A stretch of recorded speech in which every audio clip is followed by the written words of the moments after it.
Jane Ramos. So, if you guys are not familiar with that name, she is the fiance and child's mother of Dak Prescott. Now, we know Dak Prescott. Dak Prescott is the superstar quarterback for the Dallas Cowboys.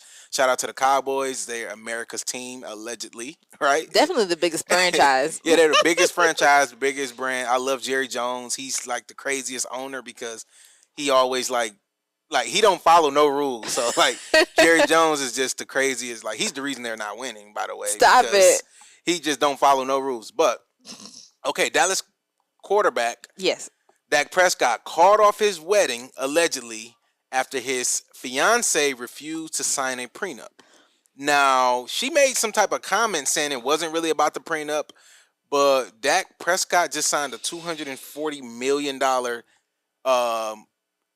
contract in the NFL with the Dallas Cowboys, an extension from his previous contract, which was like $40-50 million on his rookie deal because he was he came out and he was a star.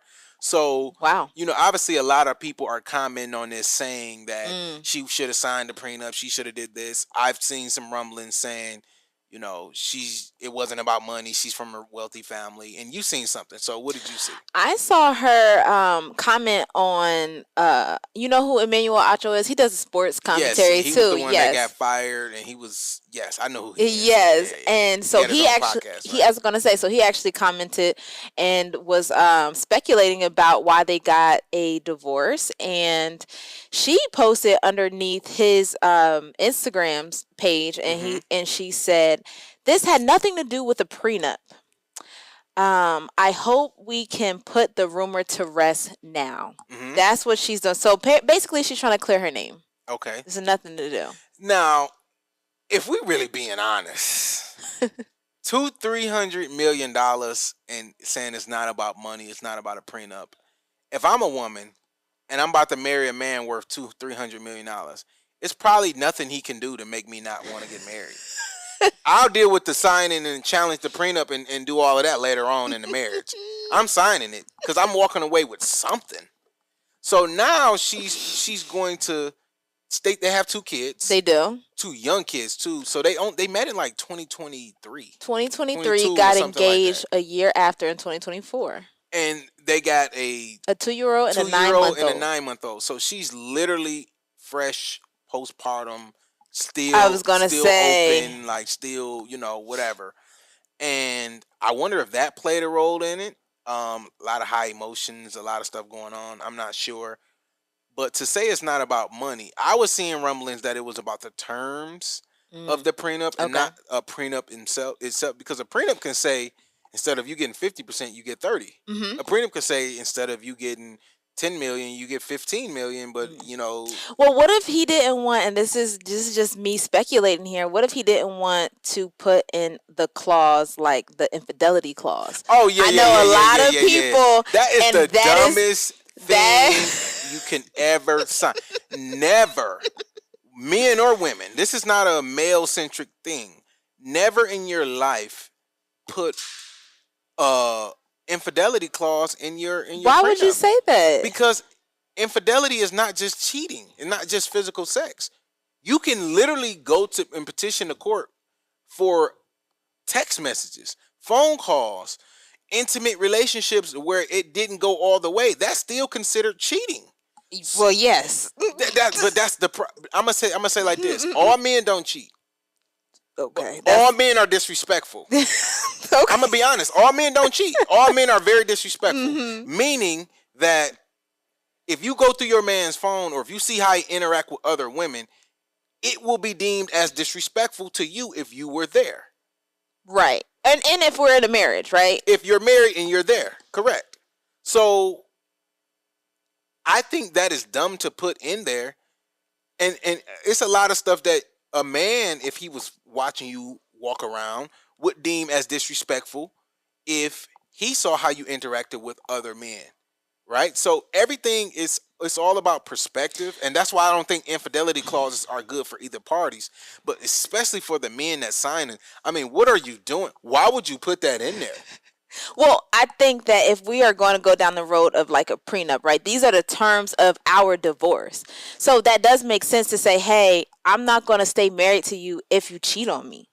You know, this is a term of our like divorce settlement, marriage settlement. When you get 300 million, I'm done. She's signing that I'm document. done.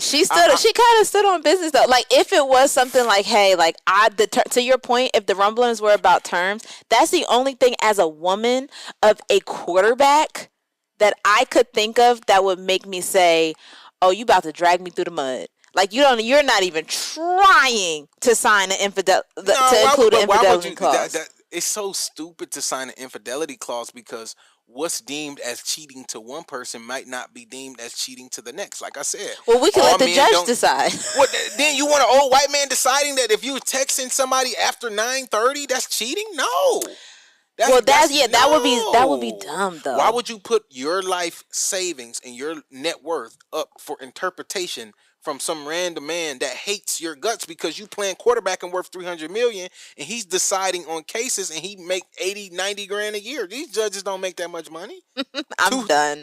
200, 300 grand as a judge making multi-million-dollar decisions. This is why prenups are so messy though, because we are talking about the end. You know what I mean? Like, if we get to the point of divorce, we are actually talking about the end of our marriage, the end of what we tried to build. So, yes, it is going to be better for third parties to handle that because emotions are high. Like, you know, if we're talking about the end, that's why I think.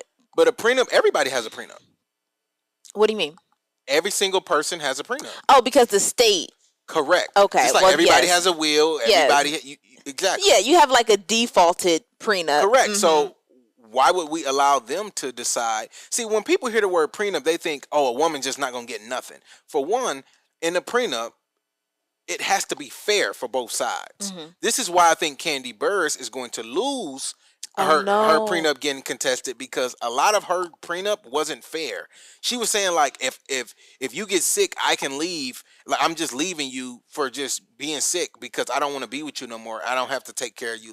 Like that's just not fair. If it was the flip side, if a man told that to a woman and he was the predominant breadwinner, if he said, if you get sick, I'm leaving you. Yeah. Everybody will be in the uproar, but because it's her and it's going towards a man, everybody looks at it like, girl, you good, whatever. Because people don't go on social media. People don't go off what's right or wrong. They go off who they like. People don't like Todd. People like Candy. So in that situation, people are going to say Todd is a gold digger and he's just hitting it for the money. And then the mama been whispering this for years. I was going to say, so now it's kind of looking like, wow, that Mama aged like fine wine. She been telling we owe Mama Joyce an apology. We owe Mama Joyce an apology. But what I'm saying is, and then even like just even thinking about the Candy Burris thing. Yeah. They were having threesomes, but then you saying he cheated. Right. Like, how does that? How does that work? That's why the infidelity clause don't make sense. I was going to say that might actually make sense for them because they were having threesomes. What she said was, he was talking to other girls behind my back, so I was not informed. Exactly, and that's why it don't. But make sense. So you're saying that that's not cheating? No, I'm saying that might not be considered cheating to a man, but to a woman is considered cheating. That's why an infidelity clause doesn't make sense because what you think and what your husband thinks cheating are two different things. I think we should be on the same page about what cheating is. Okay, but that's when we get married. But it's hard to decide that.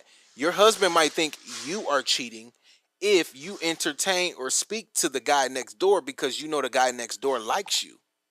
That might be cheating to him.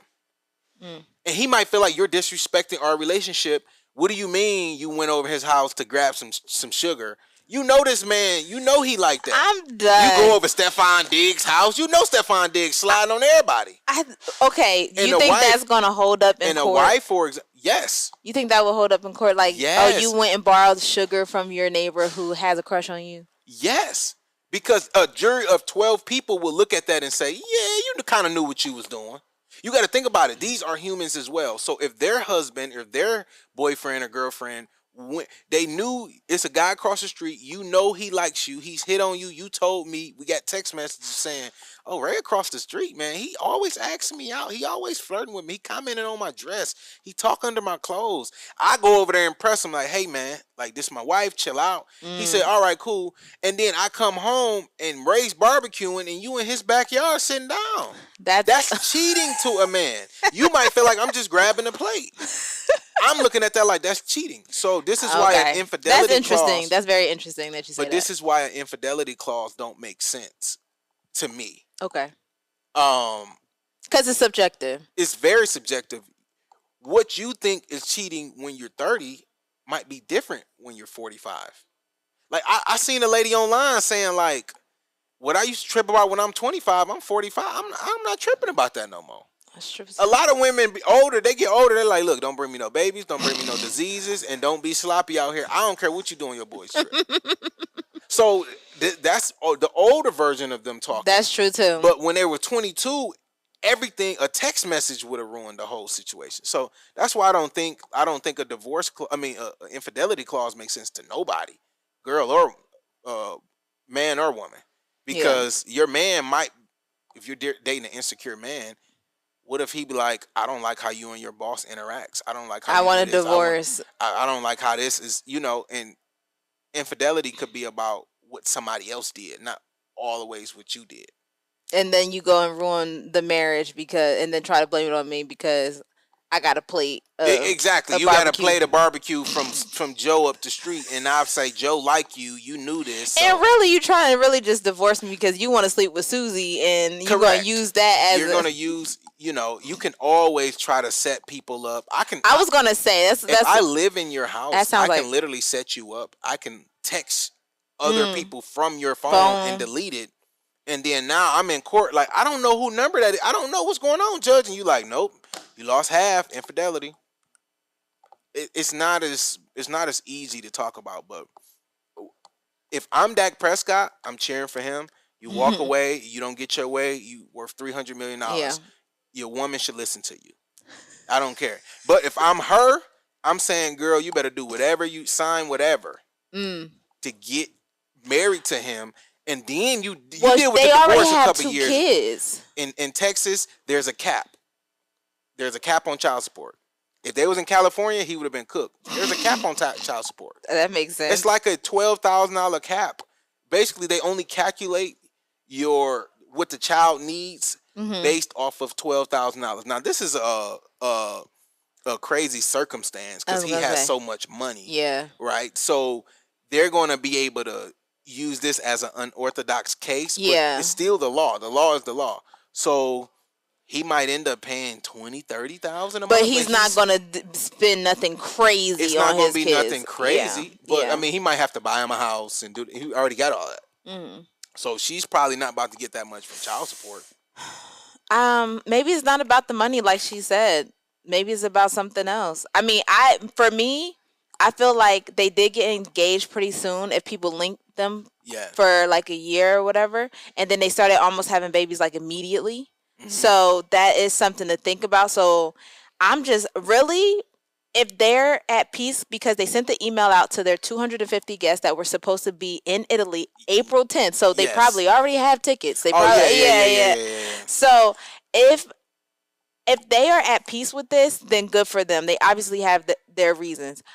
I feel bad for the guests who are all going to be, because ain't nobody giving their ticket back. I mean, but I don't feel bad for the guests. I mean, more than likely they all rich. I mean, they're all going to be in Italy together. They are rich. They all successful. More than likely. I mean, it probably was a few broke cousins or whatever that was going to ride on the jet with Dak Prescott. But it's like, I mean, most of the people who was going can afford an Italy ticket. I know. I don't feel bad for them. Really? No. Oh. I mean, I feel bad for nobody.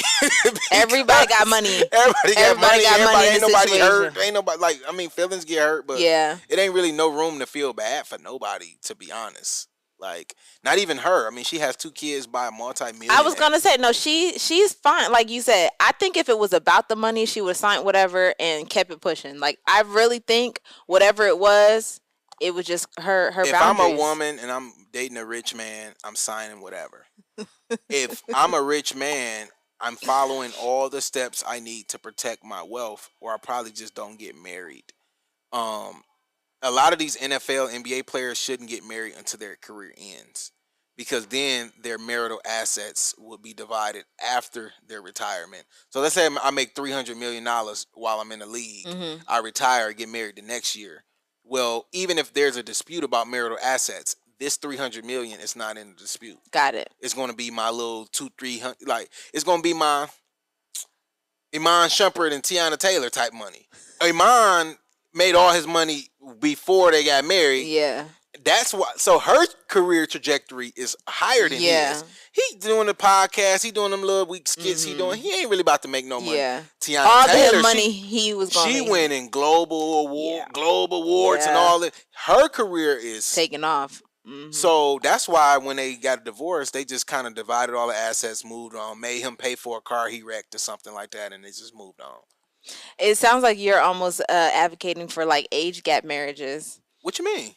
If you're saying that, ladies go get married after the man retired. No. I'm saying the men should get married after they retire, or at least after they sign their big contract. That's what I'm saying. So that would mean the ladies have to wait until these men are like 50 years old. No, they don't. I mean, NFL football players, they. Oh, well, that's true too. 4-5 years at best, if they, getting. That's you're saying men with high assets like that. Yes. Okay, I thought you just meant men. No, not men in general. Because I mean, you might not hit it big until your 50s or 40s. That's true too. And then no. And a lot of those men need them. I'm talking about the athletes, 18, 19. Like you shouldn't get married making $10 million. Like that would be dumb.